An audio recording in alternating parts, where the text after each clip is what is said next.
అంటే ఆదరణ మరవలేదు. నేను పవన్ కళ్యాణ్ గారి తరఫున మరొకసారి మీకు కూడా స్వాగతం పలుకుతున్నాను. అదేవిధంగా మనందరికీ కూడా ఈరోజు మహిళా శక్తి అనే కార్యక్రమం ద్వారా రాష్ట్రంలో ఉన్నటువంటి ప్రతి మహిళ కూడా బాగుండాలి. ఈ 5 సంవత్సరాల కాలంలో నష్టపోయినటువంటి మహిళలు కూడా తిరిగి ప్రజా జీవితంలో మంచి ఒక సమాజంలో ఉన్నతమైనటువంటి విలువలు కలిగినటువంటి ఒక వ్యక్తిగా రావాలి, వాళ్ళ కుటుంబం కూడా బాగుండాలనే ఉద్దేశంతో ఈరోజు మహిళా శక్తి ద్వారా మీ అందరికీ కూడా అంటే 18 సంవత్సరాలు నిండిన ప్రతి మహిళకు కూడా 1500 రూపాయల నెలల మనకి ఆడబిడ్డ నిధి ఇచ్చే కార్యక్రమం తీసుకొస్తున్నారు. అదేవిధంగా మహిళలందరికీ కూడా ఎవరైతే వాళ్ళ ఇంట్లో పిల్లలు చదువుతున్నారో ఎంతమంది పిల్లలు ఉంటే అంతమంది పిల్లలు కూడా సంవత్సరానికి 15,000 రూపాయలు మనకి అందరికి చదువుకోవడానికి ఈరోజు కూడా తల్లికి వందనం కార్యక్రమం ఇవ్వడం జరుగుతూ ఉంది. దీంతో పాటు మీ అందరికీ కూడా అంటే మహిళలందరికీ కూడా ఈ జిల్లా వ్యాప్తంగా ఎక్కడ ప్రయాణం చేసే కోసం మీకు ఉచితంగా ఆర్టీసీ బస్సులో ప్రయాణం చేసే అవకాశం మీకు కల్పిస్తూ ఉన్నారు.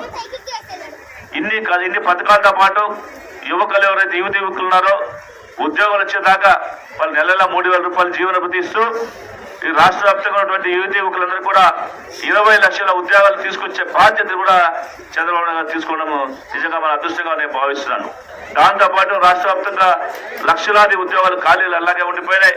ఆ ఖాళీలు కూడా పూర్తి చేసి మీ అందరూ కూడా ఉద్యోగ అవకాశాలు కల్పించేటువంటి ఒక ప్రయత్నం కూడా జరగబోతున్న విషయాన్ని తెలియజేసుకుంటూ అదేవిధంగా రైతుల కోసం ముఖ్యంగా ఈరోజు రైతులు తొలకరిజలు పడంగానే మనం విత్తనాలు నాటేసుకుందామంటే డబ్బు లేని పరిస్థితి, ఎక్కడో బంగారు కుదవబెట్టే ఇలాంటి ఇల్లు కుదవబెట్టే పొలం కుదవబెట్టే డబ్బులు తెచ్చుకునే పరిస్థితి లేకుండా ప్రతి రైతుకు కూడా 20,000 రూపాయలు అకౌంట్లో వేసేటువంటి బాధ్యత కూడా చంద్రబాబు నాయుడు తీసుకోబోతున్నారు.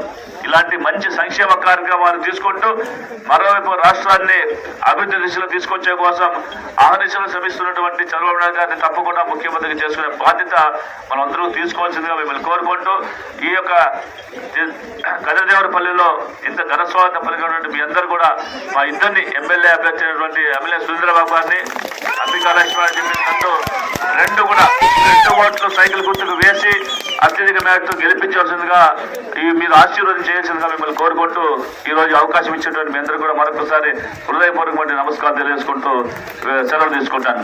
జై చంద్రబాబు నాయుడు, జై తెలుగుదేశం, జై పవన్ కళ్యాణ్, జై జనసేన, జై బీజేపీ, జై బాలయ్య.